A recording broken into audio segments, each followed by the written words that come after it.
अरे हे सुभेदारांचं guest house आहे की भूलभुलैया? म्हणजे बघा हा, नाटकाच्या पहिल्या दृश्यात तुम्हाला एक खून होताना दिसतो, पण हा खून होतो कोल्हापूरला. मग पन्हाळ्याच्या सुभेदार गेस्ट हाऊसचा त्याच्याशी काय संबंध?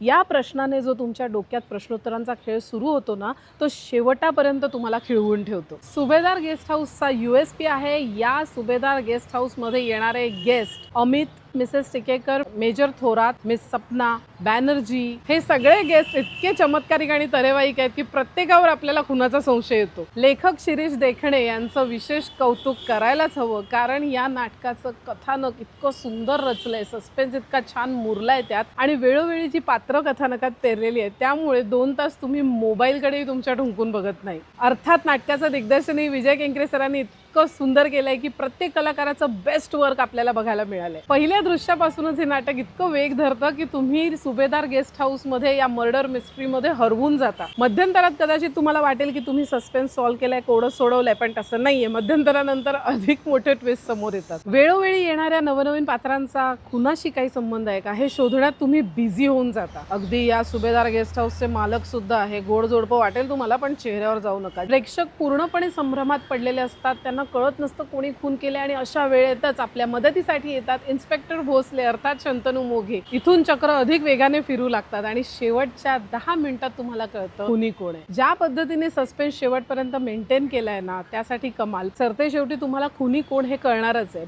पण इतक्या सगळ्या पात्रांमधून खुनी शोधण्यामध्ये जे तुम्ही प्रेक्षक गुंग होऊन जाता ना, ते फार कमाल आहे. तुम्ही अगदी मोबाईल फोन विसरून जाल, तुम्ही सगळं विसरून जाल, तुम्हाला फक्त त्या खुन्याचा शोध घ्यायचा असेल. त्यामुळे मर्डर मिस्ट्री, सस्पेन्स थ्रिलर जर तुम्हाला आवडत असेल ना, तर हे नाटक तुमच्यासाठी उत्तम पर्याय आहे. सौरभ गोखले, शंतनू मोघे, अंगद म्हसकर, मृण्मयी गोंधळेकर, विनीता दाते, सना कुलकर्णी, रोहित देशमुख, आनंद पाटील, सर्वच कलाकारांचा अभिनय उत्तम झालाय. त्याचं जे नाव आहे सुभेदार गेस्ट हाऊस, ते आपल्या डोळ्यासमोर उत्तम देखण्या स्वरूपात उभं केलेलं आहे प्रदीप मुळे सरांनी. अतिशय कमाल कलरफुल गेस्ट हाऊस आहे हे, मला फार आवडलं. कलाकारांच्या वेशभूषेलाही तितकंच महत्त्वाचं स्थान आहे या नाटकामध्ये, कारण जसं की म्हटलं की खूप पात्र आहेत, तर त्या सगळ्या पात्रांमध्ये वैविध्य येणं फार गरजेचं होतं. खूप सुंदर वेशभूषा केली आहे मंगल केंकरेंनी, आणि तितकीच सुंदर रंगभूषा सुद्धा आहे. शीतल तळपदे यांची प्रकाश योजना नाटकाचा रहस्यमय माहोल तसाच टिकवून ठेवण्यात मदत करते, आणि अजित परब यांचं संगीतही नाटकाच्या मूडला अगदी समर्पक आहे. नाटकाच्या निर्मात्यांचं विशेष अभिनंदन, कारण नाटकाची निर्मिती मूल्य अप्रतिम आहे. त्यामुळे प्रेक्षकांना शेवटापर्यंत खिळवून ठेवणार दी गोवा हिंदू असोसिएशन आणि सुकल्पचित्र निर्मित सुभेदार गेस्ट हाऊस हे नाटक अजिबात मिस करू नका.